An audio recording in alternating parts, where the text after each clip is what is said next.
허환구의 라디오 오늘.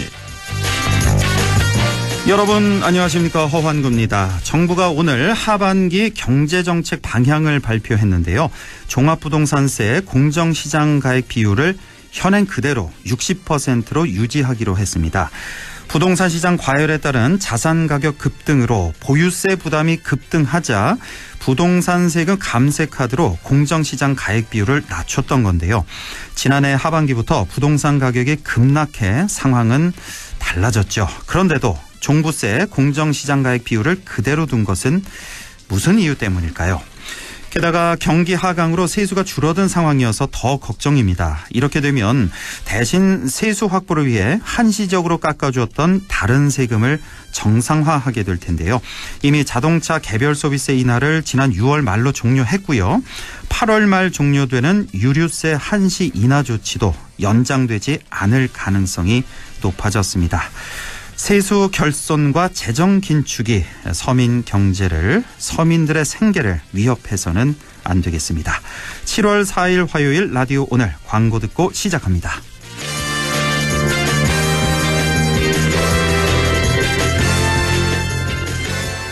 여름보다 뜨거운 불경기를 시원하게 만들어줄 KG 모빌리티만의 쿨한 혜택. 완전히 새로운 디자인 1,800만 원대로 시작하는 합리적 가격에 더 뉴 티볼리 출시. 거기에 토레스 티볼리 하루 1만 원대 신개념 리스형 할부와 12개월 무이자까지. 7월 상담받고 커피 쿠폰 받고 경품 받고 지금 KG 모빌리티 전 시장에서. 명륜진사 갈비가 확 바뀌었어요. 삼겹 닭갈비 프렌치레까지 무한으로 즐겨요.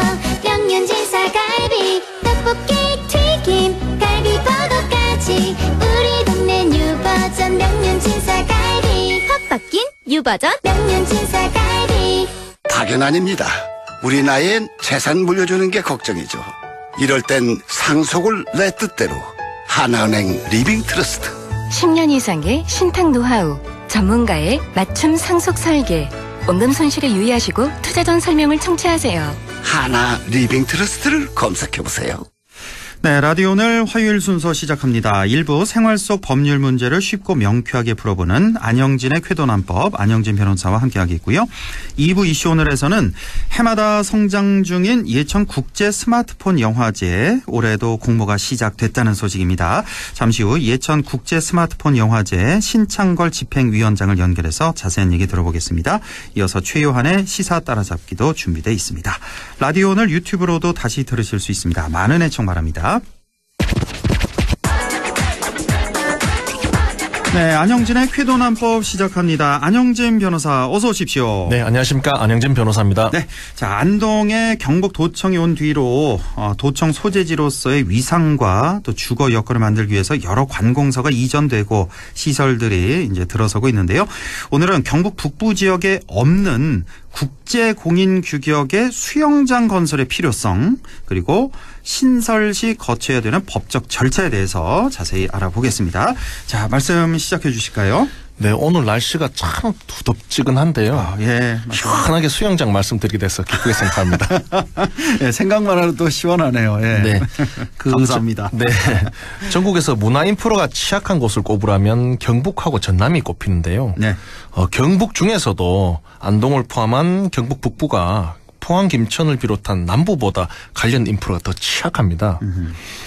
다행히 권영세 안동시장 시절에 안동 용상동에는 다목적 체육관, 또 안동 정화동에는 반다비 체육관 건립이 확정돼서 현재 건설 중에 있는데요. 아, 한창 공사하더라고요. 예, 맞습니다. 그런데 그 두 개에도 제가 시청에 확인해 보니 수영장 시설은 없습니다. 예. 그리고 이제 그거는 안동 다른 쪽인데 아직도 이제 안동 옥동을 비롯한 안동 서부권에는 이렇다 할 체육시설 없는 게 현실인데요. 예. 그래서 좀 안동, 옥동, 송화동 서부권 일대에 국제 규격의 수영장 건설을 한번 대차게 추진해보자라는 제안을 드리고 싶은 건데요. 아, 예. 네. 자, 수영장 건설. 네네. 대차게 해보자고요. 네. 알겠습니다. 안동에 지금 수영장이 그 청소년 수련관. 그렇습니다. 거기 있고, 안동과학대에도 수영장이 있고, 안동대학교에도 있고, 이렇게 세 곳이시네요. 그렇습니다. 지금 있는 곳이. 근데 이런 거 말고 이제 국제 규격으로 만들어 보자 이거군요. 그러니까 예. 국제 규격이면은 그 한 레인 길이가 50m. 그렇습니다. 현재는 대부분 다 이제 25m로 돼 있고. 예. 자, 이렇게 건설을 해보자 이런 말씀이신데. 네. 자, 물론 안동이나 경북 북부 지역 주민들 입장에서는 좋지만 네네. 우선 또 우리 또 안 변호사가 이런 거 잘 따집니다. 그 당위성이라든지 네. 예산 효율성 이런 측면도 좀 봐야 될 것 같아요. 네. 그렇습니다. 일단은 경북 북부에는 국제 규격의 죄송합니다. 예. 국제 규격의 수영장이 단 한 곳도 없는 것은 사실인데요. 전체 다 없죠? 우리 예, 뭐 의성, 지역에. 청송 다 네. 끌어모아도 한 곳도 없습니다. 50m 풀 자체가 없습니다, 일단. 그렇죠. 예. 예. 그래서 그 도청 소재지임에도 불구하고 도청 소재지를 포함한 인근 지역의 국제 규격의 수영장이 단 한 곳도 없다는 건 좀 지역 주민으로서 받아들이기 힘든 점인데요. 네. 만약에 전국체전이 우리 경북 북부 예를 들어 의성이나 뭐 영양 이런 데 열려도 지역 내에선 수영 경기를 단 한 경기도 할 수 없다는 말이기도 합니다. 맞아요. 그래서 우리 이쪽에 열려도 저쪽 김천입니다. 이쪽으로 가죠. 그렇습니다. 예, 맞아요. 예. 그래서 좀 이 지역 내 유발 효과도 감쇄될 수밖에 없는데요. 예. 맞습니다. 방금 말씀 주셨듯이 반면에 인구 13만 8,877명이죠. 안동보다 훨씬 적은데요. 이게 예. 2023년 5월 기준입니다. 김천시에는 무려 17년 전인 지난 2006년에 예. 그 5월이었죠. 50m 경량풀 10개의 레인, 수구와 싱크로나이즈 등 수중 발레를 할 수 있는 다이빙 풀과 2,000석의 관람석이 있고 예. 국내외 대회가 가능한 국제 공인 수영 경기장이 준공되었습니다. 이미 이게 벌써 17년 전입니다. 됐군요. 김천. 예, 그래서 왜 저 전국체전 뭐 그런 거 김천에서 아주 큰 수영대회가 많이 열린 거 우리가 맞습니다. 예, 볼 수가 있어요. 맞습니다. 그러니까 이 국제 규격이 혹시 이겁니까? 그 50m 경영풀 10레인이 있고 예. 다이빙 풀이 옆에 같이 그게 있어야 있어야 되고 됩니다. 다이빙 경기장이 그렇습니다. 있어야 되고 관람석이 좀 어느 정도 또 있어야 그렇죠. 되는. 이렇게 만들어 보자 이거군요. 그렇죠. 안동에도. 예, 그래서 이게 이거 한번 지을 때 제대로 또 지는 게 뭐 짧게 설명드린 복합 여가와 오존 살균 수처리 방식을 도입해서 다른 수영장에 비해서 잔류 염소 농도가 10% 불과한 수질 관리 시스템까지 있고요. 네. 뭐 사우나 시설, 카페형 레스토랑, 에어로빅 헬스장 외에 수영장 외부에도 만여 평 광장에 뭐 길이 75m, 높이 7m, 국내 최대 규모의 벽천과 어린이 야외 풀장, 예. 바닥 분수 계단 폭포까지 갖추어서 뭐 이건 정말 그 스포츠 종합 파크가 된 거죠. 지금 그 김천 경기장 말씀하시는 거죠? 그렇습니다. 지금? 그 수영장만 있는 게 아니라 그 옆에 주변에 이런 시설들이 많이 있군요. 네, 부럽기도 하고 배가 아플기도 한데요. 예. 이 더욱이 지난 2일날 김천시 발표에 따르면 이제 김천시에서는 이거 하나도 있는데 제2 스포츠타운 조성 사업이 최근 행정안전부 2023년도 제2차 지방재정 중앙투자심사에 통과했다고 합니다. 김천에 제2 스포츠타운을 또 짓겠다고? 그렇습니다. 지금 제1 스포츠타운이 있는데? 그렇죠. 이 사업이 이제 원래는 지난해 문체부 체육진흥시설 사업에 선정돼서 같은 해 이제 6월에 행안부 심사를 요청했는데 시의 규모도 좀 그렇고 수요가 부족할 거라는 이유로 예. 재검토 처리됐습니다. 예. 이제 그렇게 됐다가 이에 김천시가 지역 특수성 등을 감수하면서 다시 들이밀었죠. 그래서 최근 437억 원의 사업비로 중앙투자심사를 통과한 겁니다. 그 중앙투자심사, 중앙정부 쪽에? 예, 요게 여기서 좀 법적인 거 설명드리면 여기서 제가 중앙투자심사라고 말씀드렸는데요. 예.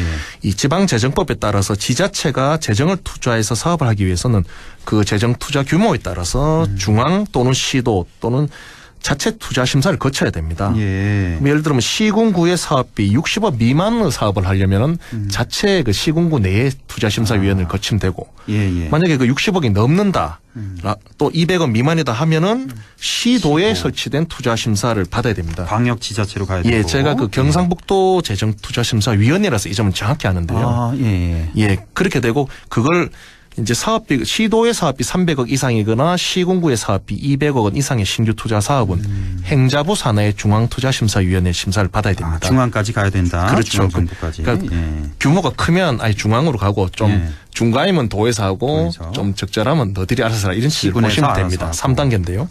그래서 김천 보면 431억 원이 투자되기 때문에 제2차 스포츠타운요. 이제 중앙에서 심사를 받게 돼서 이렇게 이제 마침내 재심사 끝에 그 김천 너들은 하나 있는데 뭘 또 하려 그러느냐. 두 번째는 인구도 13만밖에 안 되는데 이런 이유로 안 됐다가 다시 논리를 개발하고 보완해서 재심사에도 통과되었다는 거죠. 그러니까 중앙에 이렇게 심사를 받게 된다는 얘기는 달리 말해서 국비 지원도 받는다는 그런 얘기가 되겠죠. 그게 맞겠죠. 예, 예. 그렇죠. 그러니까 이제 심사를 받는 거겠고. 네네. 그러니까 이제 사업비 규모에 따라서 네, 60억, 200억 이 기준이 있는 거군요. 예, 그래서 딱 액수가 60억 원, 60억 원보다 적으면 시군 알아서 자체에 알아서 예. 하는 거고 60억에서 200억 사이면 예. 시도 그러니까 그 광역 지자체. 예.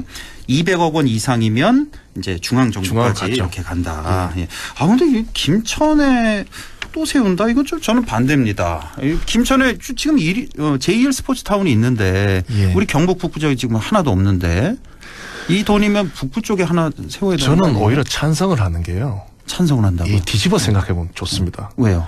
왜냐하면 김천에 인구 13만밖에 안 되고 하는데 저는 2개나 지주고 네. 우리 경북 북부는 하나도 안 지줬으면 하나를 지줘야 된다는 당위성의 근거가 더 강해질 수 있지 않겠습니까? 그렇게요. 또 예, 어차피 이루어진 거라면 이용을 해야 되는 거죠. 맞네요. 예. 만약에 제가 국회의원이면 그렇게 밀고 들어갈 겁니다. 예, 그렇다면 저 인구 13만 김천에도 대형 종합 스포츠타운이 아까 말씀드렸듯이 2개째가 진행되고 있는데 아니 단 한 곳도 없는 안동을 비롯한 경북 북부에 국제규격의 수영장이 있는 종합 스포츠타운 하나 조성해달라는 게 행정청 차원에서 당연히 요구할 수 있는 거거든요. 예. 그리고 더욱이 이제 도청 소재지로서 당위성도 있고요.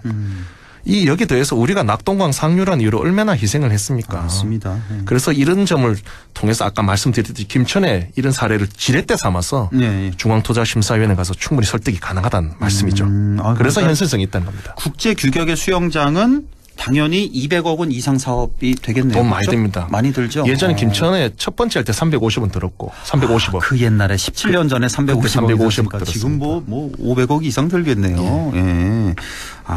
그러니까 이제 충분히 설득력이 있다. 우리 지역에도 국제 규격 수영장을 지어야 된다 이런 말씀이시고. 그렇습니다. 자, 그리고 말씀 중에 이제 왜 안동, 옥동 송현동 그쪽이냐 왜 안동 서부 지역에 들어서야 하냐. 그러니까 왜냐하면 지금 정화동 쪽에 뭐 종합 스포츠타운 비슷하게 이제 있잖아요. 거기 종합 운동장도 있고 뭐 테니스장도 있고 그래서 체육관도 들어오고 그쪽에 한 곳에 몰아넣는 게 더 효율적이지 않나 이런 생각도 좀 들 수도 있을 것 같은데요. 그 점도 충분히 일리가 있는데요. 이게 제가 투자 심사를 하다 보니까 그 입지 근처에 인구가 얼마나 많이 사냐도 중요합니다. 되도록 인구 밀집 지역이면 심사 통과 가능성이 높아진다는 거죠. 그래요. 그런데 이 점을 보면은 아까 말씀드렸듯이 뭐 당위성, 필요성, 현실성은 있는데 그럼 하필 왜 거기냐 이래 할 수 있겠죠. 그러면 여기 보시면 이제 용상에는 다목적 체육관, 정화대는 반다비 체육관이 있는데 시내에는 청소년 체육관이 있고요. 그렇죠. 안동 서부 풍산이나 옥동 이때는 하나도 없다는 거죠. 구체적으로는 안동 영어초등학교를 포함한 반경 2.5km 내 지역은 옥동, 송화동 이런 건데요. 이게 아파트 학교가 많아서 경북 북부에서 가장 인구 밀집 지역입니다. 그렇죠. 그런데 그 지역에는 체육관이 하나도 없다는 거죠. 그렇네요. 하나도 없네요. 그렇죠. 그게 되게 또 단점이자 장점인데요. 그래서 거기만 지금 이용 인구는 충분하다는 겁니다. 이 점이 중앙정부와 도를 설득할 수 있는 부분이라서 그 지역을 찍은 겁니다. 그렇군요. 그러니까 그쪽에도 사실 워낙 인구 밀집 지역이니까 제일 경북 북부에서 가장 밀집 지역입니다. 지을 땅이 어딨냐 뭐 이렇게 생각할 수도 있겠지만 또 알고 보면 또 뭐 임야도 많고 그쪽에 옥동에 땅 많습니다. 그 안동 터미널부터 옥동 사이에 산이 많거든요. 거기 개발도 가는데 땅은 뭐 안동말로 셌습니다. 그러니까 우리 안영진 변호사가 지금 뭐 수영장 얘기를 하고 있지만 생각해 보면. 수영장이 만약에 안 되더라도 체육관 같은 거 실내 체육관 하나 좀 지어놓으면 왜냐하면 요즘에 뭐 배드민턴 인구도 많고 실내에서 뭐 농구 뭐 배구 이런 것도 많이들 하시고 하니까 진짜 번듯한 체육관 하나 정도가 꼭 필요하겠네요. 뭐 족구도 많이 하시고 그러니까. 그 지역에만 인구 밀집이 많은데도 없다는 게 그렇네요. 굉장히 추진할 받은 거죠. 지역 주민은 다 찬성할 겁니다. 그러니까 처음에 도시 계획할 때 뭐 이쪽이 좀 신경 못 쓴 것 같아요. 체육 시설 같은 거. 그렇습니다. 그리고 이렇게 커질 줄도 몰랐고 당시에는. 그렇습니다. 그래서 이게 뭐 지역 주민들이 활용할 수 있는 뭐 풍산까지도 하고 경북 북부까지 활용할 수 있는 점인데 이게 중요한 거는 그냥 체육시설은 보통 지역 주민만 이용합니다. 그러나 50m의 국제 규격의 수영장이 건설되면 전국 특히 경북 북부 지역의 모든 수영 동호회 수영대회 다이빙 다이버 동호회가 모두 안동에서 열리게 된다는 점이죠. 이게 그래서 다른 체육시설과는 달리 외부 경제를 가지고 온다는 그런 특이한 점이 있어서 굳이 예. 50m 규격으로 하자 이겁니다. 물론 이게 되면 전국 규모의 체육대회, 수영대회가 다 열릴 수 있는 그렇죠. 기반이 되는 거죠. 예. 그래서 이게 뭐 저도 사실 수영을 억수로 좋아하는데 그래요? 이게 50m 풀이란 게 있으면은 예. 한 시간 걸려도 가서 하고 납니다. 다이빙도 하고요. 일부러. 예, 이 다이빙 인구도 많은데 다이빙이 바로 바다에 나가서 하는 게 아니라 그 실내 풀에서 연습을 해서 나가거든요. 그게 우리 안동이 경북 북부의 메카가 될 수 있다는 겁니다. 수영뿐만 아니라 다이빙도 할 수 있다는 거죠. 스쿠버 다이빙요. 안 변호사 수영도 잘해요? 뭐 못하는 게 뭐예요? 예, 아유, 제가 서울대 다닐 때 교내대 3등 한 적도 있는데요. 교내대 3등? 엄청 잘하시네요. 예, 그래서 수영하는 사람들의 그 마음은 50m 풀을 꼭 가고 싶은 게 있다는 겁니다. 그 사람들이 안동 다 오게 될 수 있는 게 되기 때문에 굳이 25m가 아니라 50m 해보자 이런 겁니다. 하는 김에 옳게 하자 이거죠. 저는 사실 수영 초보라서 25m도 벅차거든요, 사실. 그 50m 풀에서 하시면은 그 맛이 완전 다릅니다. 완전히 달라요. 예. 또 시골 개울물과 그 어떤 나이아가라 폭발 사는 차이랄까요? 네. 그렇겠네요, 정말. 예. 그렇습니다. 이런 지금 현재까지 뭐 위치나 이런 당위성 필요성을 살펴봤는데요. 네. 또 뭐 경제 효과도 살펴봤고요. 물론 이게 항상 예산이 문제입니다. 그렇죠. 예산이 문제인데요.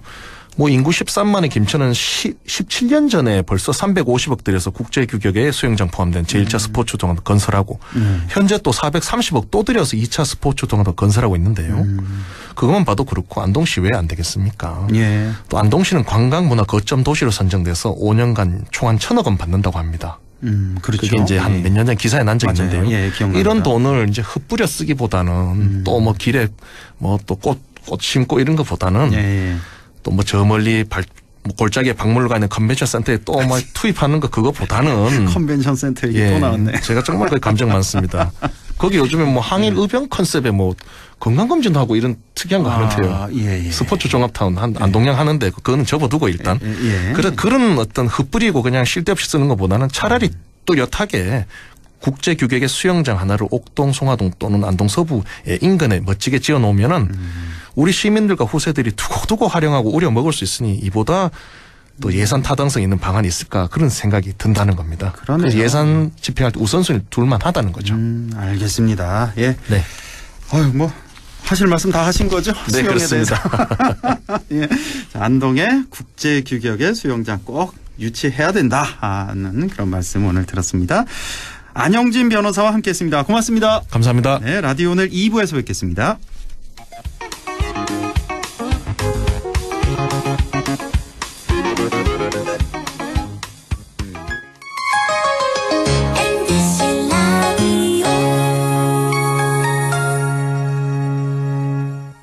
나에게 딱 맞는 대학, 나에게 꼭 맞춘 대학. 나만의 경쟁력을 원한다면 안동과학대학교로 오라. 시대에 딱 취업중심 실전학과, 학생의 꼭 현장중심 실무교육, 취업에 맞춤, 내 꿈에 맞춤. 나의 드림핏 안동과학대학교. 다가오는 여름방학을 더욱 특별하게 글로벌 직업체험 테마파크 키자니아가 대구 경북 어린이들을 찾아갑니다. 20개 직업체험이 한자리에 키자니아 고 대구. 7월 21일부터 8월 20일까지 대구 엑스코 서관 2홀 UMF에서 7월 3일 티켓 판매 오픈. SNS 매너가 무너진 세상. SNS 매너 권법을 익혀라. 조상권. 타인의 얼굴을 보호하는 스티커 매너. 저작권. 합법적인 음원 체크. 영화 작품 유료 폰트 등을 함부로 쓰지 않는 매너. 상표권. 상표 대용 판매는 불법. 비매너. 이것이 SNS 고수의 매너 권법. 매너를 지켜야 SNS가 즐거워요.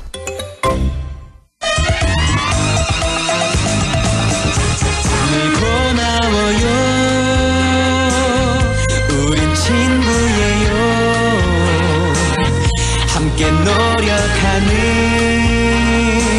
MBC와 함께 100.1 MBC 라디오. 네, 6시 24분 48초 지나고 있네요. 라디오 오늘 2부 이슈 오늘 시작합니다. 올해로 5회째를 맞이하고 있죠. 해마다 조금씩 발전하고 인기를 더해가고 있는데요.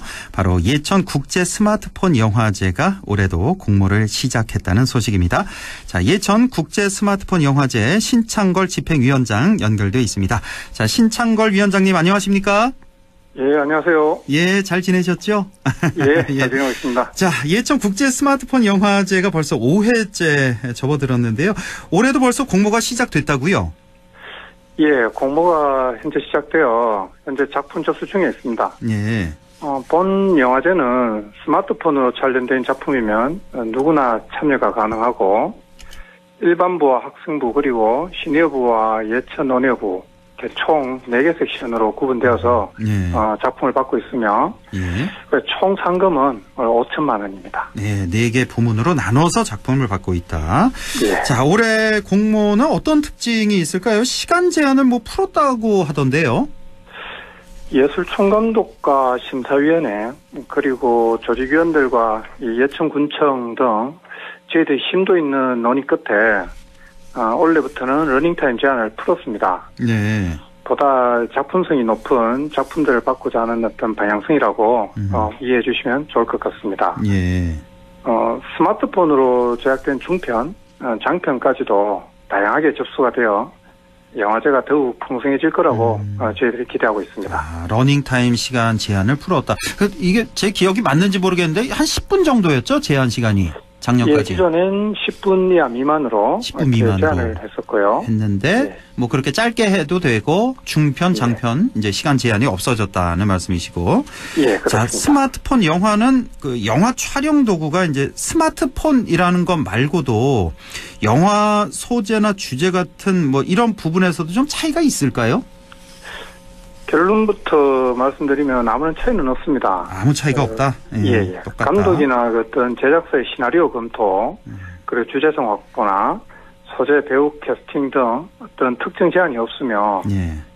스마트폰으로 촬영한다는 어떤 장비의 차이와 아울러 공간, 기동성 등 이러한 물리적인 차이는 감독의 선택에 의한 결정이라고 그렇게 말씀드리고 싶습니다. 예, 일반 영화나 똑같다는 거, 스마트폰으로 촬영하는 것뿐이라는 거, 다른 점은. 자, 그런데 얼마 전에 키르기스탄을 다녀오셨다고 들었습니다. 이제 그쪽에서 이제 초청해서 다녀오신 건데 무슨 일로 가셨던 거예요? 예, 초청을 받아 다녀왔습니다. 네. 지난 21년도부터 그 키르기스탄의 그 문화 관계자로부터 우리 영화제에 대한 관심을 얘기 들어왔었고, 네. 지난해 예천영화제 개막식에 초청을 하였었습니다. 네. 현재 어떤 중아시아에서 한류 열풍과 K문화가 붐을 일으키고 있는데요. 네.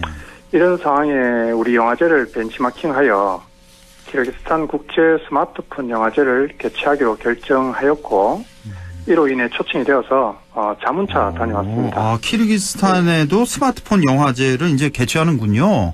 예. 이제 올해 처음으로 개최하는 거죠, 그러니까? 예, 처음으로 개최하게 되었는데, 예. 키르기스탄은 국립 드라마 극장에서 주최를 하고요. 예.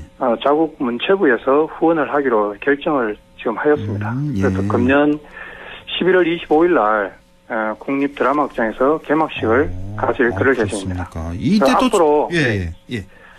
앞으로 영화제 교류를 통해서 우리 양국 간의 우호 정진에도 큰 도움이 될 것으로 그렇게 기대해 봅니다. 11월에 이제 개막식 갔는데 이때도 또 초청하는 거 아닐까요? 그쪽에서? 예, 이쪽에서도 우리를 초청하고 우리 10월 14일에는 우리가 이제 키르기스탄 관계자를 초청하고 우리도 초청하고 특히 그쪽 수상자를 저희들이 초청할까 그런 계획 중에 있습니다. 그렇군요. 예. 자, 키르기스탄뿐만 아니라 계속해서 외국에서 또 많은 관심을 보여오고 있다고 하는데 예천 국제 스마트폰 영화제가 명실상부한 국제 영화제로 발돋움하기 위해서 더 많은 지원과 노력이 있어야 할 것 같은데요. 예, 사실 지난해에 토론토와의 국제 교류를 통해 예천 영화제의 작품성이나 진행 스케일, 흥행성이 국제적으로 입증되었다고 생각됩니다. 예. 그리고 키르기스탄에서 여러 국가의 영화제를 검토해 본 결과 우리 예천 영화제를 벤치마킹하기로 결정하게 된 것도 영화제의 이제 글로벌화에 상당히 고무적이라 말씀드릴 수 있습니다. 이런 현실에 우리 영화제의 확장성 그리고 성과에 비해서 사실 저예산의 어떤 한계와 중앙정부의 지원 등은 저희들이 늘 풀어야 될 숙제로 남아 있습니다. 예. 앞으로 그 중앙정부의 지원책이 마련된다면 한국 스마트폰 영화의 우수성과 K무비가 문화 실크로드를 통해 중앙아시아, 유럽 물론이고 북미까지 국제화를 이끌 수 있다고 생각되고요. 예.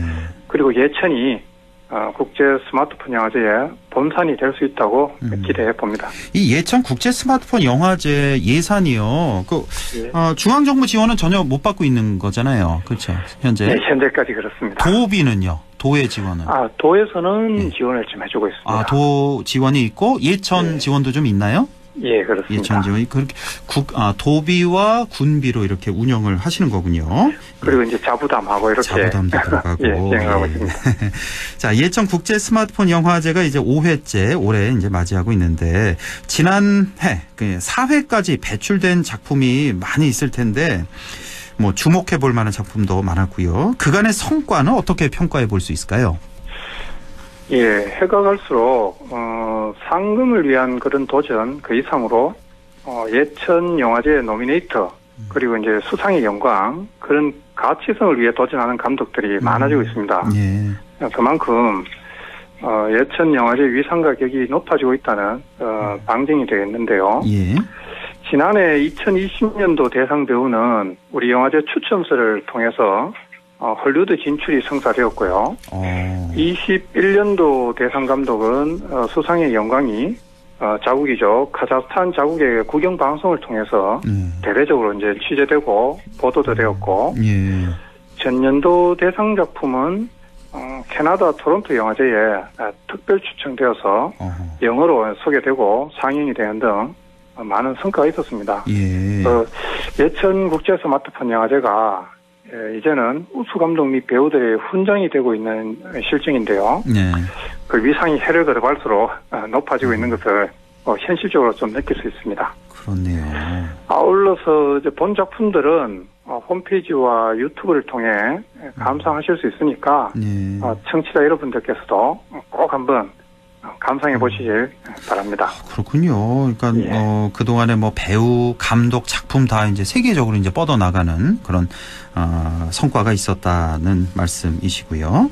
자, 그런데 스마트폰의 기능도 이제 날이 갈수록 더 좋아지고 있는데 이게 스마트폰 영화 발전에도 영향이 있을지 또 촬영이나 뭐 편집, 영상미에도 어떤 변화가 있을 것 같은데요. 어떻습니까? 스마트폰 영화의 발전에는 더욱 가속도가 붙을 것으로 판단됩니다. 네.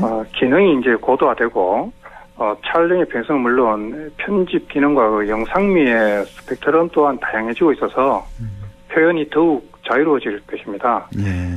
아울러 손쉬운 어떤 휴대성과 특히 제작에 있어서 가성비의 어떤 만족도는 수많은 그 감독들이나 제작사 그리고 예비 감독들에게 큰 힘이 되고 있습니다. 예.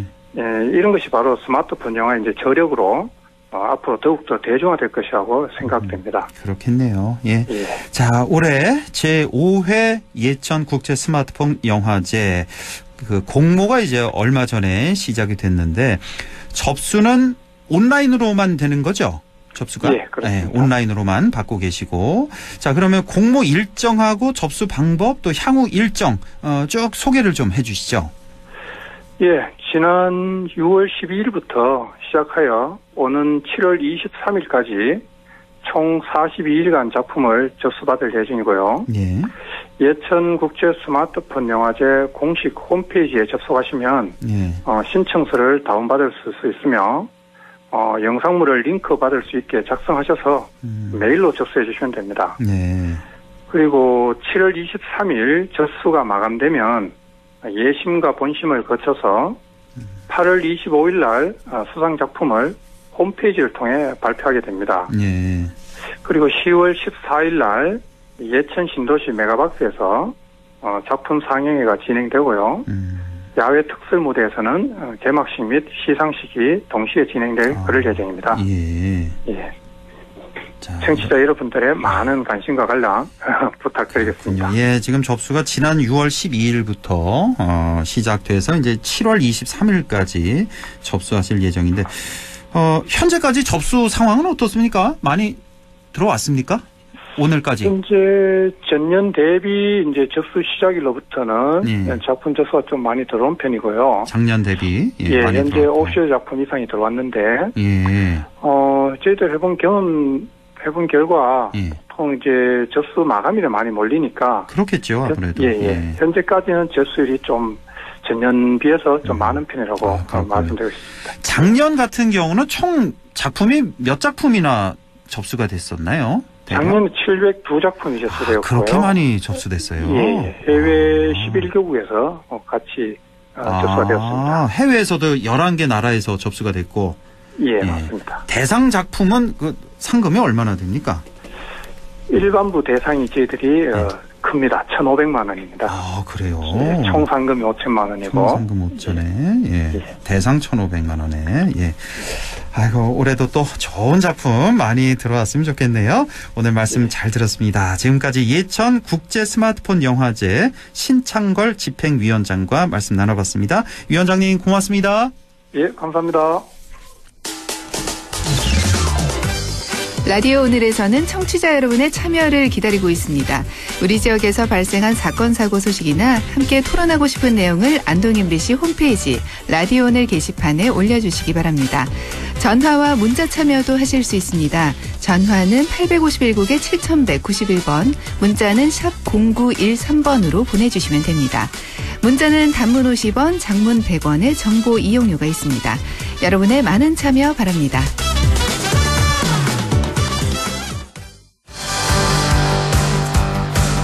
네, 얼마 전이었죠. 정부는 국가보훈처를 창설 62년 만에 국가보훈부로 승격을 했습니다. 초대 장관으로 박민식 전 의원을 임명했는데요. 최근 보훈부가 독립유공자 서훈 재검토에 나서겠다고 해서 논란이 되고 있습니다. 최요한의 시사 따라잡기, 오늘은 독립유공자 서훈 재검토를 주제로 자세히 알아보겠습니다. 최요한 시사평론가 연결돼 있습니다. 안녕하십니까? 반갑습니다. 최요한입니다. 오늘 하루 종일 뉴스 나오던데 이 뉴스 잠깐 앞서서 조금 전에 IAEA 보고서 나왔잖아요. 예상대로 방류 문제 없다 이렇게 나왔네요. 예상했던 거고요. 그대로 놀라실 필요는 없고. 맞아요. 문제는 이 IAEA가 이미 이제 여러 군데에서 이야기가 나온 것이 과연 일본의 로비와도 그렇게 얘기한 거냐, 아니 양심적으로 보고서를 쓴 거냐. 이거 이야기인데 하여튼 좀 걱정이 되는 것이 이 부분에 대해서 국민들을 설득할 수 있을 것인지 IAEA 사무총장이 7일부터 9일까지 한국을 방문한다고 하잖아요. 와서 우리 국민들을 얼마나 설득할 것인지 이 부분은 여전히 의문으로 남아 있습니다. 우리 또 최요한 평론가가 또 이 시간을 통해서 이 방류수 문제 많이 짚어주셨는데 다음에 또 이슈가 되면 또 얘기하는 걸로 하고. 다음 주에는 그 보고서 나온 거 면밀히 분석해서요. 기존에 나왔던 기준 충족하는지 그것까지 해서 한번 정리해 보도록 하겠습니다. 알겠습니다. 자, 일단 오늘 주제 들어가 보죠. 박민식 보훈부 장관이 얘기했던 독립유공자 서훈 재검토에 관한 얘기, 정확한 워딩이 어떻게 됩니까? 그러니까 페이스북에 박 장관이 이렇게 썼어요. 가짜 독립유공자는 결코 용납할 수 없습니다. 자, 독립유공자예요. 국가유공자가 아닙니다. 또 기억하시고요. 그러면서 쭉 쓰면서 항일운동했다고 무조건 오케이가 아닙니다. 자유민주주의 대한민국 건설이 아니라 북한 김일성 정권 만드는데 또는 공산주의 혁명의 혈안이었거나 기여한 사람을 독립유공자로 받아들일 대한민국 국민이 누가 있습니까? 이런 식으로 얘기했어요. 그 전날 2일 보훈부가 보도자를 내고 북한 정권 수립에 기여했거나 공적 조서가 허위로 드러나면 서훈을 박탈하겠다, 이 방침을 내세웠고요. 그래서 이제 손혜원 전 의원에 붙인 손용우 선생, 그리고 가짜 광복군 논란이 있었던 고 김원웅 전 광복회장 부모인 김근수 전월수 선생 등이 서훈 재검토가 될 것이다 이런 전망이 있고요. 그동안 독립유공자 서원을 인정받지 못했던 죽산 조봉암 선생 그리고 동농 김가진 선생 등을 서원하는 방안도 함께 검토하고 있다 이렇게 전달이 됐네요. 그렇군요. 그러니까 북한 정권 수립에 기여했거나 공적 조사가 허위로 드러나면 서운을 박탈하겠다. 네, 맞습니다. 이건 뭐 당연한 겁니다. 이 원칙은 맞는 말이고. 근데 조금 정치적으로 좀 얘기가 되는 게 이제 손혜원 전 의원 부친 얘기, 또 김원웅 전 광복회장 부모 얘기 여기 이제 들어가 있어서 이제 정치적으로 좀 논란이 되는 것 같고요. 자, 독립유공자에 대한 심사 기준을 바꾼다는 건데요. 구체적으로 어떻게 바꾸겠다는 겁니까? 일단 보훈부가 그 독립유공자 서원 공적심사위원회 운영 규정을 바꾼다라는 거예요. 그러니까 지금까지 보훈부에 따르면 독립운동가 공적심사 때 예비심사격인 제1 공적심사위원회 그리고 제2 공적심사위원회 등 2심 체제로 운영되는데 이거를 특별분과위를 신설해서 사실상 3심 체제로 바꾼다는 겁니다. 2심에서 3심으로 바꾸는데 예비심사위, 공적심사위, 특별분과위 이렇게 바꾼다는 것이고 3심제 도입으로 독립유공자 서원과 관련한 부실심사 논란을 해소하는 데 도움이 될 것이다. 이렇게 보훈부는 보고 있는 겁니다. 그리고 역사전공자뿐만 아니라 특별분과위에는 정치, 사회, 법률 등 전문가도 위원으로 참여할 수 있게 한다라는 방침을 세웠습니다. 그러니까 현재 2심제인데 이걸 3심제로 바꾸겠다. 좀 더 공정하게 하겠다. 엄정하게 하겠다. 이런 얘기인 것 같은데 이건 뭐 잘한 것 같은데요. 여기까지만 말씀드리면. 타 분야 전문가들도 참여할 수 있게 한다. 특히 이제 방금 말씀드렸던 특별분과위에 역사학자들 말고 정치나 사회 법률 분야의 전문가를 참여시킨다는 것은 전문성을 강화한다는 거죠. 그만큼 엄정해진다라고 보훈부는 보고 있는 겁니다.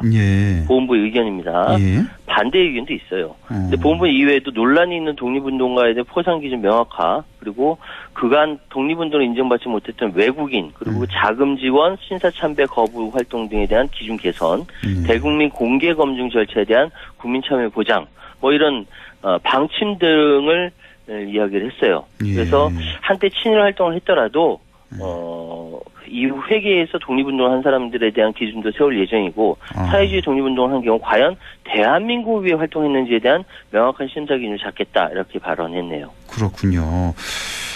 지금까지 쭉 말씀하신 거 들어보니까 뭐 다 수긍이 되는데요. 잘한 것 같은 그런 생각이 드는데 조금 더 말씀 들어보도록 하겠습니다. 자, 보훈부에서 구체적인 이제 사례로 좀 들어서 알아보죠. 죽산 조봉암 선생과 동농 김가진 선생을 일제 강점기 독립운동 행적이 분명함에도 친일 행적 등의 논란 때문에 그동안 독립유공자가 되지 못했다. 이런 예를 들은 거죠, 그러니까? 예, 그렇습니다. 지금 죽산 조봉암 선생부터 좀 살펴보면요. 정말 조봉암 선생은 독립운동으로 좀 말도 못할 고난을 겪었습니다. 21살의 나이로 3.1 만세 시위에 참여했다가 그날 아버지를 잃었고요. 그 다음 달에 자신이 체포돼서 징역 1년 선고받고요. 또 일본으로 유학 가서 돈이 없어서 엿장수해 가면서 고학을 했다고 합니다. 그리고 여기서 이제 영화 박열에 나오는 그 무정부주의자 그리고 김원봉의 친구 김약수 등과 흑도회를 결성해서 활동하기도 하고 박열. 1932년에는 상하이에서 체포돼서 끌려왔는데 이 조선 땅에 끌려와서 고문으로 손가락 7개를 잃었어요. 동상우이 잃었다라고 합니다. 근데 문제는 뭐냐면은 1941년 12월 32일자 12월 23일자 매일신보에 장병 위로금인 150원을 납부했다는 기사가 나옵니다. 장병 위로금? 혹시 일본 장병 위로금인가요? 맞아요. 일본 대동아 전쟁에 나간 사람들한테 위로금 150원을 납부했다라고 기사가 난 건데 이것 때문에 조봉암 선생에 대한 독립유공자 인정을 거듭거듭 국가보훈 그때 처죠. 그래서 거부했었거든요. 누가 봐도 명확한데 독립운동한 게. 근데 이거 150원 납부한 것 때문에. 이 부분이 확인과 조사가 필요해요. 매일신보라는 것은 조선 총독부 기관지입니다. 그리고 아시아 약소민족들을 침략한 일본군의 성금을 납부한 일은 절대 가볍지 않은 일인데 동시에 이 일이 있은 이후에 1945년 1월에 체포 구금됩니다. 다시 또 체포 구금됐다. 예. 체포 구금되는데 그래서 8.15 해방을 헌병사령부 구금 중에 맞이해요. 죽산 선생이. 예. 그래서 일단 이 상황에 대해서 이후에 해석하기를 대한민국 정부가 독립유공자 시절 거부한 진짜 이유는 다른 데 있다. 해방 뒤에 전향하긴 했어도 한때 대표적인 공산주의자 중 하나였습니다. 박헌영과 대립하면서 또 다른 공산주의 세력을 만들었거든요. 예. 그리고 해방 뒤에 보수 진영의 미움을 사서 진보 정사권을 사형을 받은 점도 무관치 않습니다. 예. 이승만 정권과 맞섰다는 점에 대해서 그간 보수 정권들의 평가에 결정적인 영향을 끼쳤다. 이런 이야기가 많습니다. 저도 지금 뭐 한 2, 3분 쭉 설명을 들었는데 이거 누가 봐도 서운을 해야죠. 조봉암 선생 같은 경우는. 그 150원 납부했다는 이것도 일본에 뭐 이용했을 수도 있는 거고. 그렇죠. 그렇죠? 예. 참. 당연히 좀 지정이 서운이 됐으면 좋겠고요. 일단 저는 개인적으로. 그다음에 이제 동농 김가진 선생에 대해서도 좀 말씀해 주시죠. 그 김가진 선생에 대해서는 잘 모르시는 분들이 많을 거예요. 잘 몰라요. 저도 잘 그리고 모르겠습니다. 오늘 7월 4일이 동농 선생께서 돌아가신 지 101주년이 된 날입니다. 오늘입니다. 예. 일제시대 때, 조선시대 때 서자로 태어나서 굉장히 명석하다고 합니다. 우리나라 최초의 상주 외교관 역할을 했어요. 김가진 선생이. 그래서 영어, 중국어, 일본어 뭐 이렇게 자유롭게 그 옛날에 그러니까 일본어, 중국어 자유롭게 영어는 이제 히어링이 가능할 정도로 하셨다고 하고요. 74살의 노구를 이끌고 3.1운동 좌절 후에 상하이로 망명을 합니다. 가족을 다 이끌고요. 그리고 김자진이 이끌던 군정서 고문으로 일하다 극도의 군필수의 생을 마감해요. 김가진 선생이 돌아가셨을 때 101년 전에 오늘 돌아가셨을 때 임시정부가 김가진 선생의 장례를 국장에 준하게 치렀다. 이 기록이 남아있거든요. 그래요? 그 정도로? 예, 맞습니다. 안창호 선생이 추도사 올리고 김구 선생 부부가 조문했던 기록이 있어요. 그런데 김가진 선생 말고 같이 데려간 큰아들 의한, 며느리 정정화, 그리고 광복궁 활동한 손자 김석동 다 국민작동 애족장을 받았어요. 당사자만 8차례에 걸쳐서 보류 통보를 받은 겁니다. 왜요? 문제가 뭐냐면 남작을 수여받았거든요. 일제로부터. 자귀를 수여받았다. 자귀를 수여받았는데 이걸 반납하지 않았다는 거예요. 왜 받았냐면은 이토 히로부미 같은 일본 정계 고위 인사들과 가깝게 지냈는데 그게 고종의 밀명 때문입니다. 고종이 원래 이제 명을 한 거군요. 명령을. 고종의 생명과 안위를 마지막까지 지키기 위해서 이토 히로부미 같은 사람들을 만나야 되고 자기를 거부하지 못했던 것이고 그리고 몰래 망명을 가는데 어떻게 조선총독부에 자기를 반납합니까? 그렇죠. 그리고 또 의병 탄압이라는 누명이 있는데 이건 매천야로 일부의 기록 잘못된 기록을 일부 의병 연구가들이 보고 김가진이 의병을 탄압했다 단정 지은 것이고 실제로 그렇지 않다라고 합니다. 근데 이 김가진 선생 이쪽이 계속 이렇게 보류가 됐던 거는요. 이후에 후손들이 민주화 운동을 했어요. 친일파한테 서운 주어지는 거 고쳐야 한다면서 보훈처럼 계속 충돌했거든요. 그래서 아예 김가진 일가는 군사정부가 계속되는 동안은 아예 서운 신청을 하지도 않았다고 합니다. 참 이렇게 명확한데 독립운동한 게. 어쨌든 이제 조봉암 선생, 김가진 선생 이번에 좀 서운이 꼭 좀 됐으면 좋겠다는 좀 개인적인 좀 생각이 들고요. 자, 일단은 이번 논란 문제가 된 게 이제 박민식 장관이 명확하게 얘기한 것 바로 친북 논란이 있음에도 독립유공자로 포상된 사람에 대한 얘기 이거 아니겠습니까? 예, 그렇습니다. 그게 이제 바로 손혜원 전 의원이 붙인 손용호 선생인데요. 광복후 조선공산당에서 활동한 이력 때문에 과거 보훈심사에서 6차례 탈락했었지만 2018년 변경된 심사 기준을 적용받아 7번째 신청만에 독립유공자로 선정되었다라는 겁니다. 2018년에요. 문재인 정권 때. 시절에요. 그러니까 이게 손혜원 전 의원의 조선공산당에서 활동한 이력이 어떻게 되는지 재검토하겠다라는 것이고요. 고 김원웅 전 광복회장 부모 김군수 전월순 선생 같은 경우는 이미 60년대, 70년대, 90년대 뭐 그 대통령 표창, 건국포장, 건국훈장을 받았지만 이것이 가짜다라는 이야기가 있는 거예요. 그래서 이걸 재검토하겠다라는 것이고 또 예전에 그 여성 항일 단체인 근우회를 조직한 주세죽 선생 그리고 강진석이라고 김일성의 외삼촌입니다. 아, 그래요. 독립군 군자금을 모집하는데 김일성 정권에서 설립하기 전에 이분이 독립운동한테 돌아가셨거든요. 그러니까 이제 김일성과 연관 지을 수 없다라고 해서 이 등 사회주의 계열 독립운동가들인데 서운을 재검토하겠다라고 이야기한 거죠. 그렇군요. 그래서 박민식 장관이 항일운동 했다고 해서 무조건 오케이가 아니다라고 얘기하면서 이렇게 이제 공적 서훈을 재검토하겠다. 이미 서훈 받은 사람을 재검토하겠다. 뭐 이런 걸 시사한 건데 이에 대한 지금 비판의 목소리는 어떤 게 있는 겁니까? 예, 예를 들어서 죽산 조봉암 선생에 대해 전형적인 발언이 나왔거든요. 박민식 장관이 조봉암 선생이 거론할 때 이승만 기념관도 같이 언급을 했습니다. 아, 같이요? 이게 무슨 뜻이에요? 그러니까 열린 자세로 죽산에 대해 한번 재평가할 때가 되지 않았나 이런 개인적으로 생각한다.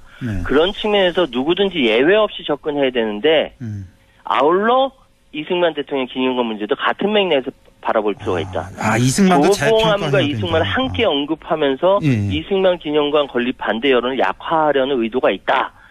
이런 비판의 목소리가 있는 거예요.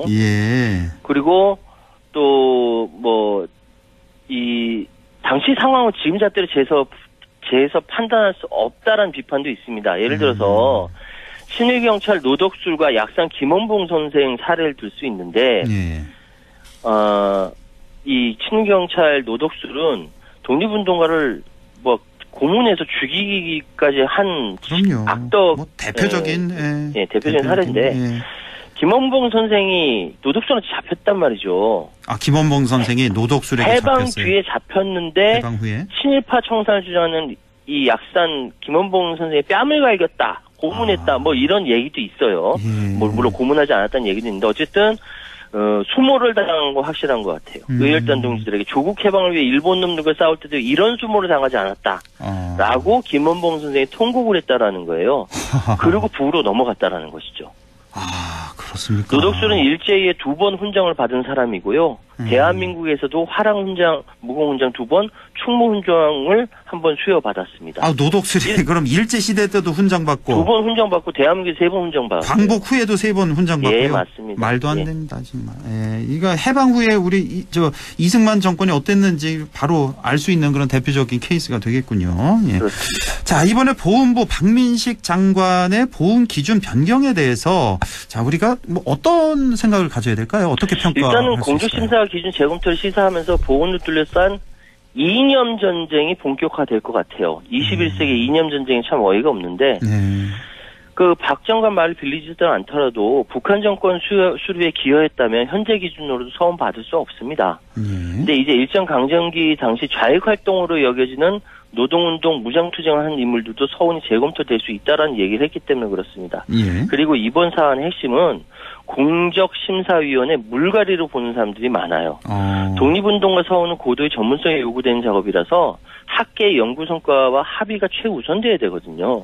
근데 여기 공적심사위원회 뉴라이트 성향의 정치사회 법률 등 역사 비전문가들의 공적심사에 참여할 가능성이 있다는 것이죠. 아, 이건 바람직하지 않은데요. 20-30년가량 이 사회주의 계열 독립운동가에 대한 서훈이 이루어진 것이 이렇게 됐는데 때 아닌 색깔론이 다시 등장할 가능성도 있고 색깔론. 그래서 친일행정은 친일행정은 서훈 제외란 대원칙 유지돼야 된다. 그리고 가장 근본적으로 남과 북의 화해가 되지 않으면 우리 내부에서 이 싸움, 이 갈등은 계속될 것 같아요. 그리고 우리 청취자 여러분, 오늘 7월 4일은 동농 김가진 선생 순구 100일주년이 된 날이라는 거 다시 한번 알려드리겠습니다. 예, 서훈은 이제 국민이 주는 것이니만큼 국민 누구도 반대할 수 없어야 한다는 그 기본 원칙, 상식적인 보훈 정책이 되길 바라고요. 색깔론 안 되고 또 정치적으로 이용돼서도 안 되겠습니다. 자, 지금까지 최요한 시사평론가와 함께했습니다. 고맙습니다. 예, 감사합니다.